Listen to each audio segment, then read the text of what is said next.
ito na. Sorry. Tumako na tayo. Nagbotohan po, Boss Mike at Maring Mima. 54. One naman Nyakis lang ang bumoto at si Suntayon, 0 abstain. Paliwanag ko ba Para yan? i-pursue Hindi, the may tanong impeachment ako. complaint to Sara Impacta Jablita Chaki Duterte. Oh, may tanong ako. Bakit isa lang yung bumoto? Tapos yun si Suntay pa. Nasa na si Erice? Hindi ba bumoto? Wala na si Erice, tinanggal. Hindi kasi panay-banat niya kay Presidente. Oo. Di ba? Anyway, mamaya na natin Alam talakayin. mo, ayun Si nga, Erice. 54 na ang bumoto. 51 na lang, kailangan natin.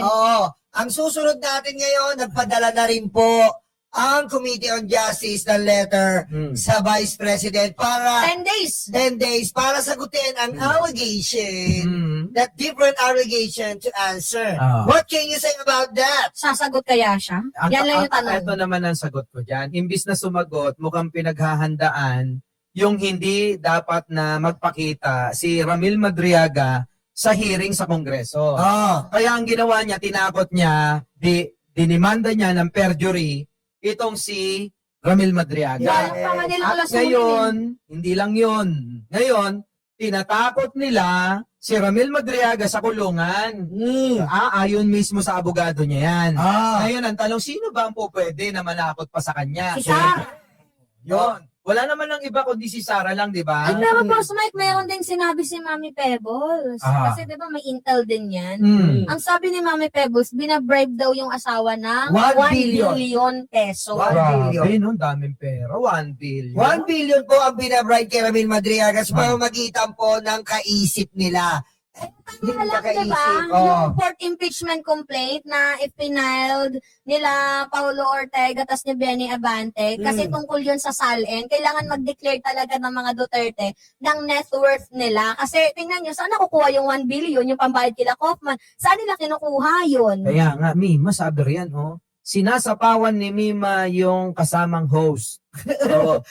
Hindi pa tapos magsalita, nagsasalita siya. Sabi sa comment section. Sabi naman kayo kay Mima, hindi naman po ganon. Hindi naman po. Hello po. Diba? Ngayon, no? Dumating na dito si Ma'am Lisa. Naku, Madam First Lady, mamaya na po. Hindi po kami makalis dito. Ayan po. Ngayon, talakayin natin to. Sa tingin nyo ba, ano ang magiging kahinatnan nito? Kasi, talagang desperado si Sara, 1 billion, tapos sumarit pa siya ng malamacho man na itutumba na assassin si Ramil Madriaga. Teka, hindi ba tinanggap yung 1 billion? Hindi. Muntik na. Kasi yung asawa niya, syempre ang asawa, madamdamin yan. Ang asawa minsan stress. Gusto niyang tanggapin. Kaso, sinabihan ng mga anak, Mami, tuloy natin ang laban. Kasi nandito na para kay daddy to. At sabi din ni Ramil na hindi siya atras. Kasi hindi naman para sa kanya to para sa kapakanan at kinabukasan ng Pilipinas na to. Para nga hindi na sa kanilang pamilya lang. Yes. Kundi, iba rin, Iba. May prinsipyo. Kasi kung iba-iba yan, 1 billion, baka hayaan na nila si Ramil dyan sa kulungan. Yung asawa, di ba, Kuyang Ramil, di ba? Diba? Pwede naman ako makahanap ng ibang Ramil pa. Di ba? Kung iba-iba yan. Ganun na ngayon. Mayroon na kaming 1 billion. Ang problema nga, yung nakakulong mismo ang kailangan magsalita. So kung gagawin nila yon hindi rin po pwede. Hindi pa pwede. Dahil ayaw nga nung tao mismo. Kaya ang ending, papategi na lang. Ngayon nung hindi pumayag, kaya ipapategi. Ayan nga yung sinasabi ko sa inyong dalawa, na pwede mo nang idugtong to sa patayin mo si BBM, nag-hire na ako ng assassin, ma'am. Siya mismo ang laging nag-hire ng assassin. At sino pwedeng mag-hire ng assassin against Ramil? Ikaw yon, Sara Duterte, Impacta Jablita. Hindi siya lagi yung may gustong pumatay Yes. Sa bukang bibig niya yun. O papatay, gusto niyang pumatay, Yes. gusto niyang pumugot ng ulo. Yes. Kay Sara Duterte galing yun Ikaw Pero ngayon, ano yung thought ninyo dito nga sa 5410? Sa tingin ninyo, may possibility ba na mabotohan ng 1/3 vote itong si Sara Duterte? Depende na lang nga yan. Sabi nga nung mga taga-NUP, Ah. dadaanin daw sa konsensya. Oh, Kung lahat na lang ng kongresista dadaanin sa konsensya, oh. malamang walang botong makukuha si Sara. Kaya nga eh. Mm. Alam mo, ang NUP, hindi ko alam kung ano ba kayo eh. Kung ano ba, may paninindigan ba kayo. Pero para sa akin, Boss Mike, para sa akin, very, very strong to. Kasi, ano eh, dito pa nga lang, napansin nyo, kung napanood nyo kahapon, yung nung isang araw, tinatalakay nila yung death threat. Talagang, yung mga DDS congressman, hindi masyadong nagtanong doon. Dahil ang hirap na itanggi nun. Di mahirap talagang ipagtanggol si Sara. True. Unang-una nga, sabi ko nga sa inyo, kung dadaanin lang sa konsensya, tulad ng sinasabi ng NUP sa pamumuno ni Puno, sigurado wala nang boboto na Oo. papabor kay Sara. True. Meron papabor para makonvict siya. Tama. Yun. Pero kung dadaanin pa sa magkano, Oo. malamang baka manalo. Baka. Baka mabawasan yung boto. Mm. Pero, syempre, kung konsensya nga, sabi ko nga, doon na lang sana tayo. Sa konsensya na, maawa na kayo. Mga congressman, mga kongresista, speaker. Speaker D. Hindi ko sinasabing si Martin. Speaker D. Speaker D. Oo. Maawa po kayo sa taong bayan. Tama. Kailangan po namin ng katarungan sa mga nawalang kaperahan. Mm. Kung gusto nyong idamay, si Martin pwede naman. Ah. Diba? Pero unahin nyo na ho si Sara. Oh. Si Sara talaga higil kami. Dahil ho mga kababayan, alam nyo na. Si Sara. Burbelo na naman po si Bima. Burbelo. Ginugulo ko ako ni Mima, Pero ito nga, di ba nilabas din ang nilabas din ang salin. 88 million lang ang salin ni Sara Duterte. Ay, naku, hindi Yan ako, ay nasa public record. Hindi ako Ano na- yan? ay, naku, Mare, hindi ako naniniwala. Oh, Oo, kahit na maghubot-hubot tayo, oh, malabo yan na 88 million lang ang salin niya. di ba? Kita mo? Walang pagkakaiba yan kay Escudero, 18 million. Oo, very poor senator. Diba? Pinapautang nga lang natin yun. Oo, utot mo. Ano ba naman tayo kay Ichis Escudero, Oo. di ba? Abay, pinanganak na politiko yung mga magulang niyan. Tama. Tapos sasabihin 18 million salin? Pero dito Oo. sa impeachment ni Sara Duterte, ang take ko naman dito, kahit nag-announce pala siya, 'di ba? Kahit anong ginawa niyang pananakot or pag-announce niya na tatakbo siya bilang presidente, hindi umubra yung yung pananakot na effect niya sa mga kongresista kasi ngayon nakakuha na tayo ng 54. So hindi rin malabo, Boss Mike, na mabuo natin yung 51 para sa 1/3 vote. Oo. So kailangan lang ba 51 votes? At 51 votes na Oo, lang. para ma-impeach Oo, na siya. kasi 1/3 vote na Oh, lang. sigurado na yan, may impeach talaga. Hindi ang ina-explain kasi ni Mima is mga 105 Oo. 105 votes para 105 votes. kapag dinala sa plenaryo ng Committee on Justice, kung papayagan bang ituloy ang impeachment. Then pag napayagan yon, pupunta na si Sara Duterte sa Kongreso para sagutin naman ang mga akusasyon sa kanya. Wala pa yun sa Senado. Ay, naku, Ganun kalupit ngayon ang impeachment na ginawa mismo ng Supreme Court. Ngayon, Nahihirapan tayo. Mas mahihirapan siya ngayon. sino si Sara? Oo. Kung susundin ang mga konsensya ng mga politikong ito, Yes. etong mga kongresista at mga NUP. senado. NUP. Di ba hindi yung mga senador din? Oo. Kung susundin nila yung konsensya nila, sigurado si Sara makukonvict na. Tama. Kaya ang ending niyan, kapag naramdaman na ganon, magre-resign na lang.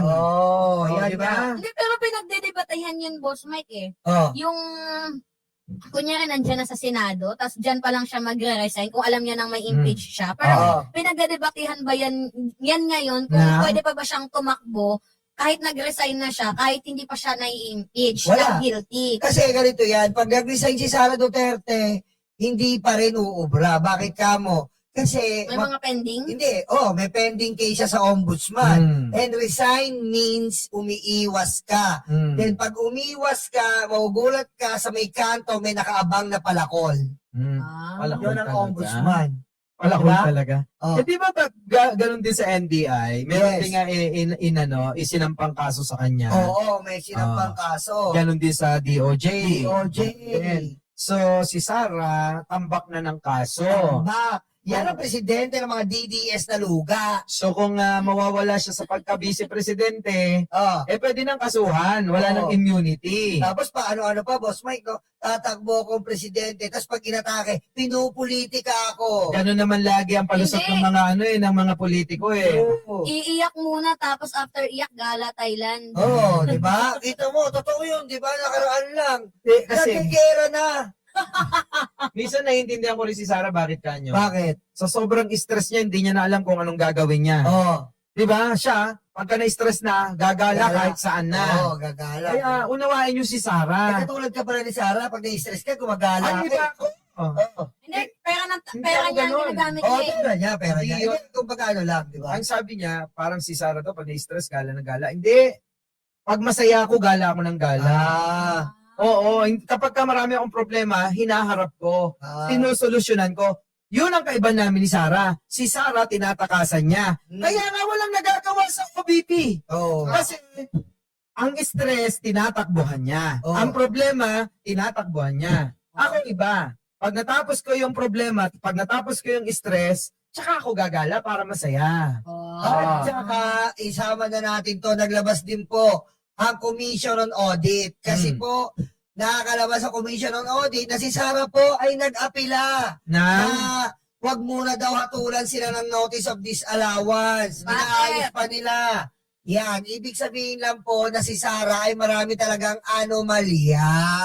Diyos ko naman, ang tagal-tagal ng usapin yan, hindi pa rin tapos yan. Hindi niya matapos-tapos kasi hindi nila ma-provide eh. Baka nahihirapang doktorin. Doktorin. Diyos Diba? ko. So, Sara, ano na? Usapang doktoran lang pala Hindi, eh. ayan, tignan mo. Inuuna niya yung gala ng gala, pero marami pa palang problema na dapat ayusin. Oh. Punta rito sa Europa, punta rito sa Japan, sa Australia, Oh. Middle East, kung saan-saan. Pati sa Thailand, yung huling-huli, sabi mo nga, Mima, di ba? Gum- Pero, marami pa pala siyang aayusing dokumento Yeah. para makaligtas siya sa mga inaakusa sa kanya.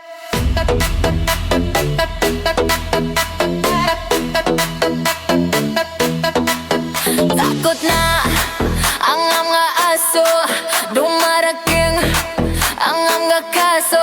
Sila ay sinusundo na, dadalhin sa tatay nila. Aray waranto, takbo na bato, takbo na bato, takbo na bato. Aray waranto, bakit na bongo, bakit na bongo, bakit na bongo. Aray waranto, takbo na bato, takbo na bato, takbo na bato. Aray waranto, bakit na bongo, bakit na bongo, bakit na bongo.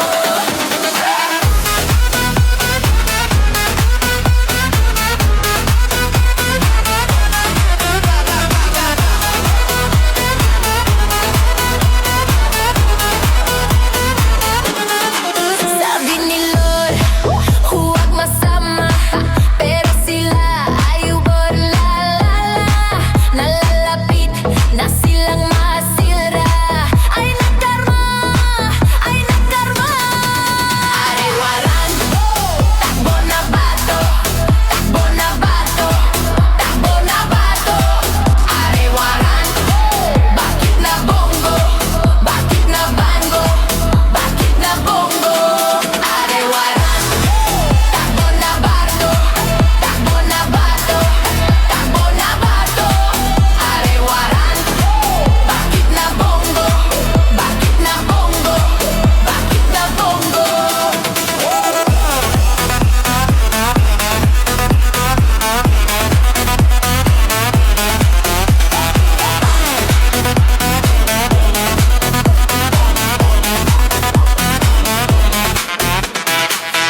De, utakluga, de, stanga-tanga, de, utakluga, de, stanga-tanga, de, utakluga, de, stanga-tanga, de, utakluga, de, stanga-tanga. De, stanga-tanga.